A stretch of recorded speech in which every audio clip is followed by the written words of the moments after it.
aku dengar-dengar nih kan kakak engkau nih Mbak Yu kuliah S1 S2 di Malaysia, terus S3 di Brunei. Beasiswa lagi Mbak Yu. Engkau dapat beasiswa juga nggak Mbak Yu? Ya, jadi ceritanya kayak gini, Ce. Dulu zaman aku kuliah S1 tuh, semester 1 sampai 3, aku memang jalur mandiri kuliahnya. Inilah salahnya aku, Ce, karena aku nih anak bontot. Pokoknya yang dapat sedap-sedap kakak aku lah semua. Dia memang S1 S2 di Malaysia, S3-nya di Brunei beasiswa. Kalau S3 dia di Brunei itu memang dapat dari yayasan karena dia udah jadi dosen. Kalau S1 S2 dia dapat beasiswa tuh karena dia kelahiran Malaysia dan dibiayai sama kerajaan. Kalau aku pula beasiswanya zaman aku kuliah S1 tuh di semester 3 dan 4 aku dapat beasiswa dari PTPN 5. Jadi PTPN 5 ini adalah pabrik sawit terbesar yang ada dekat Riau, dekat provinsi Riau Itu tahun berapa Mbak Yu? 2013-14. Berarti harga minyak Indonesia lebih mahal daripada harga Malaysia nggak Mbak Yu? Emang minyak Indonesia pernah lebih murah dari minyak Malaysia, Ce? Tak pernah sih Mbak Yu. Kok pula tanya dengan aku? Memang tak pernah pun kejadiannya. Welcome to salurane Mbak Yu Seng asli. Monggo rek. Aku lanjut lagi jadi kayak gini, Ce. 2013 tuh di masa aku kuliah S1 dulu, aku kuliah di Universitas Muhammadiyah Riau. Dekat Pekanbaru sana. Itu semester 3 dan 4 kenapa aku berhasil dapat beasiswa dari PTPN 5 yang aku sebut tadi tuh? Karena aku salah satu mahasiswa yang berprestasi. Aku kuliah reguler pagi waktu itu. Terus karena aku dengan keterbatasan waktu sama biaya, aku berharap dengan beasiswa ini aku bisa lah berkuliah macam orang-orang karena aku takut kuliah aku putus ke tengah jalan. Jadi aku carilah beasiswa tuh. Lepas tuh memang orang prodi ilmu komunikasi di Universitas Muhammadiyah Riau tuh mengusulkan nama aku sebagai mahasiswa yang berprestasi. Aku dapat beasiswa tuh ditanggung selama 1 tahun. Lepas tuh berlanjut lagi karena aku semester 5 ke 6 aku udah mulai ada kuliah praktek sama KKN kan. Aku tuh pergilah ke daerah terpencil waktu itu. Kami diletakkan dekat daerah Rumbai sama daerah Kulim. Tapi kami nggak ngambil KKN macam orang-orang. Kami KKN-nya kewirausahaan. Itu dapat beasiswa lagi aku. Beasiswa tuh berlanjut sampai aku semester 6 dari PTPN 5 tuh juga. Memang PTPN 5 nih memang selalu bekerja sama atau MOU dengan Universitas Muhammadiyah Riau untuk mahasiswa-mahasiswa yang berprestasi atau tidak mampu. Jadi salah satunya nama akulah lagi yang dipakai karena memang alhamdulillahnya lah, Ci, aku memang kuliah nih kalau untuk teori aku masih masuk lah aku kuliah. Tapi kalau untuk praktek setengah-setengah lah karena aku bisa, karena aku tak bisa. Jadi engkau nih Mbak Yu dapat beasiswa karena engkau berprestasi atau karena engkau orang susah Mbak Yu? Kata orang susah pun susah juga hidup aku memang, Ce, kan kenyataannya. Karena memang kami waktu itu pergi kuliah tuh memang nekat aja karena lihat keadaan kalau aku tak berkuliah nih aku nak jadi apa aku. Kuliah lah aku, tapi memang aku dapat beasiswa dari PTPN nih, beasiswa berprestasi. Memang syarat dia untuk mendapatkan beasiswa pun tak mudah, Ce. Engkau harus punya surat aktif kuliah, engkau harus punya nilai rata-rata IPK engkau minimal 3, C 3. Jadi engkau tahu berapa susahnya belajar tuh sampai dapatkan IPK 3. Tapi kalau untuk sekarang aku rasa mendapatkan IPK 3 tuh asal kita rajin belajar aja pun dapat lah. Kuliah rajin masuk, lepas tu tugas rajin buat, lepas tu dapatlah IPK 3 aku rasa. Terus beasiswa PTPN 5 itu betul-betul dikhususkan untuk mahasiswa yang berkompeten di bidang itu. Jadi suatu waktu seandainya PTPN 5 itu membutuhkan mahasiswa itu setelah lulus nanti mau direkrut sebagai karyawan, kita boleh mendaftarkan karena kita sebagai salah satu mahasiswa yang berprestasi. Mahasiswa ini bisa dipekerjakan di perusahaan itu gitu. Terus aku lanjut lagi, C, dapat beasiswa dari kampus. Kampus ini juga Universitas Muhammadiyah Riau di semester 6 dan 7 karena aku kan lagi nyusun skripsi.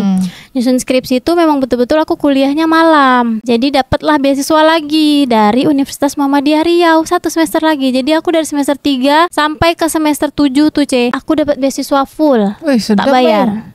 Jadi yang ditanggung tuh adalah uang SPP, uang makan, sama uang buku. Nah, karena kalau kita S1 nih kan nggak ada kuliah matrikulasi. Jadi memang betul-betul ya hanya itulah SPP tadi yang ditanggung, uang makan dengan uang buku. Berarti engkau sambil kerja juga, Mbak Yu? Iya, dari semester 3 sampai semester 7 tuh aku bekerja terus, C. Dari semester 3 ke 4 aku pindah dari reguler pagi pindah ke malam kan. Sampai ke semester 7 tuh aku kuliah reguler malam terus. Jadi betul-betul kuliah sambil bekerja. Dari jam 7 pagi sampai jam 5 sore aku menjadi karyawan. Pukul 6 sore sampai pukul 10 aku menjadi mahasiswa. Berapa beasiswa engkau tuh Mbak Yu kalau uangnya cair? Per semester itu waktu di zaman aku 2013 itu sekitar 7 juta rupiah. Karena uang kuliahku pada masa tuh murah meriah 2.200.000 per semester. 2 juta tuh udah mahal Mbak Yu.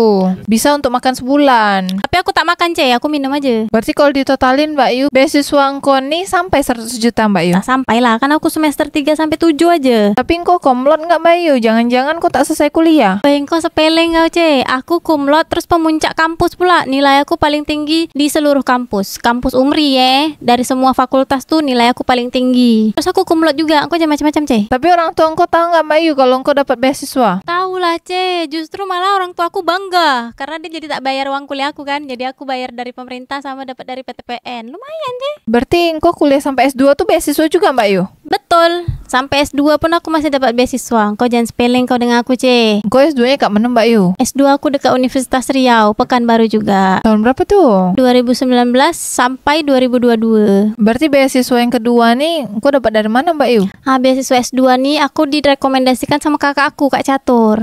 Hari itu dia nak masuk beasiswa dari Kemendikbudristek untuk LPMP Riau, Lembaga Penjamin Mutu Pendidikan di Riau. Beasiswa unggulan Kemendikbudristek nih kita dapatkan dari website Caranya adalah kita buka website dia, lepas tu kita apply lah lamaran-lamaran kita mengenai nilai kita, terus apa aja yang telah kita lakukan, contoh resume diri kita sendiri. Lepas tu kita dapat beasiswa tu tak cuma-cuma ada wawancaranya pula. Wawancara dapat beasiswa tu dekat Universitas Negeri Padang Nah dekat UMP tu aku wawancara sekitar kurang lebih 2 kali. Jadi aku 2 kali lah berangkat ke UNP tu. Kita diwawancarai juga kemampuan bahasa Inggris kita karena salah satu syaratnya tadi pas kita mau apply beasiswa tu adalah pakai nilai TOEFL. Nah nilai TOEFL tu lah macam inilah tes bahasa Inggris lah. Kalau di waktu aku S2 tu di tahun 2019 nilai TOEFL dia tu skor minimal 550. Nah jadi engkau kalau bahasa Inggris engkau belepotan pas wawancara belepotan lah hasilnya Alhamdulillahnya Allah memang masih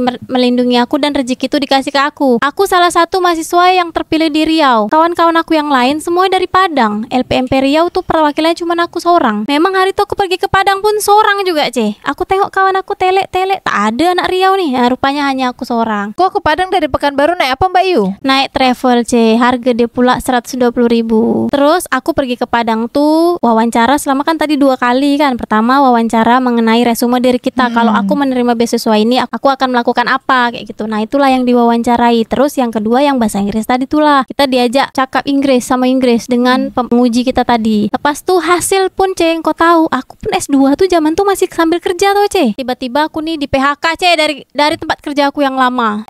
Memang rezeki itu tak kemana. Setelah aku di PHK keluarlah muncul beasiswa nih. Akhirnya aku tak bekerja lagi lah kan aku udah ditanggung beasiswa. Berarti engkau fokus kuliah aja. Ya betul. Beasiswa Kemendikbudristek ini betul-betul untuk mahasiswa-mahasiswa yang mau melanjutkan yang ongoing ataupun yang sedang melakukan kuliah tadi. Jadi misalnya engkau belum mendaftar di kampus itu, tapi engkau pingin sebelum aku mau kuliah aku mau coba lah nih beasiswa ini. Boleh kok masukin beasiswa itu sebagai apply kita ke kampus itu. Tapi kalau memang kita udah ongoing atau udah menjalankan kuliahnya, itu biaya-biaya yang dikeluarkan sebelum kita mendapatkan beasiswa itu akan diganti Nah beasiswa S2 aku nih betul-betul lumayan Berapa Mbak Yu? 1 semester 34 juta. Berarti engkau dapat berapa semester tuh Mbak Yu? 4 semester. Engkau kalikan lah sendiri berapa 30 tuh? berarti kurang lebih 130-an 130 jutaan. 130 jutaan tuh uang SPP aku aja dah 7 juta Berarti engkau sempat lah ya beli sawah kat Sumatera Barat Mbak Yu. Engkau nih merepek lah kemarin kat Thailand kau bilang bawa 5 juta dapat jadi sultan. Sekarang 130 juta nak beli sawah pula kat Sumatera Barat. Engkau nih merepek betul. Jadi engkau selesai tak Mbak Yu? Alhamdulillahnya aku selesai. Padahal tuh waktu aku kuliah S2 di tahun 2019 itu kan menjelang mau COVID. Kau ingat COVID di tahun 2020. Jadi aku kuliah cuman 1 semester aja yang offline, lebihnya online. Sampai aku wisuda pun online. Nah jadi aku macam sedap lah kok Mbak Yu. Sedap apa benda. Jadi aku kuliah tuh udah pasang toga sendiri, lepas tuh memindahkan tali toga sendiri macam orang oon. Jadi kalau di dunia nyata nih engkau punya gelar nih apa Mbak Yu? Gelar aku pula SIKOM MIKOM. Jadi nama aku ditambah dengan SIKOM titik MIKOM. Sarjana Ilmu Komunikasi, Magister Ilmu Komunikasi. Kok tak ada rencana nak cari beasiswa S3 Mbak Yu? Insya Allah awal tahun 2025. Kalau memang aku diizinkan aku nak coba lagi. Tapi kalau aku tak dapat beasiswa aku undur dulu lah S3 nih. Kapan-kapan bila-bila masa. Kalau S3 berarti apa gelarnya Mbak Yu? Depannya ada huruf D sama R. Doktor. Kalau profesor Mbak Yu itu S berapa?